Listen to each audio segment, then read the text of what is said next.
After using the vertical line test to verify whether our curve is a function or not, if we find that it is a function, we can go on to classify that function that we have found using the vertical line test.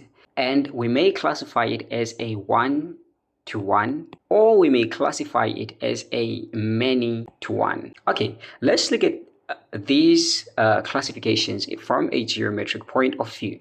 All right, so here we use something called the horizontal line test. So we draw a horizontal line parallel to our x-axis, cutting through the y-axis. Like that, like that, like that. Let me get rid of that. Here you can see that our line, our horizontal line that we have drawn, only cuts the curve only once. And this tells us that each and every unique element of the domain or value of x is associated with each unique element of the range or the y value. So that is a one-to-one function. All right, let's look at this one. We draw our horizontal. So in this case, when we trace our horizontal line, we can see that the horizontal line cuts the curve over there and over there, over there and over there, over there and over there,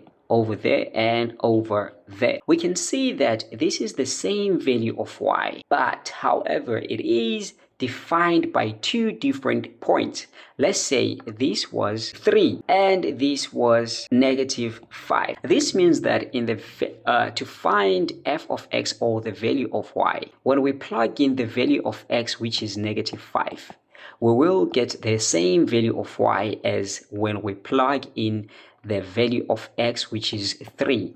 We get the same value as y, and this is defined as a many-to-one. This tells us that when we put in two different values of x or two different elements of the domain, we get the same value of y or the same element of the range. So this was the case when we looked at from an algebraic point of view, where we had 2, 4, 6, 8, 10, let's say 12.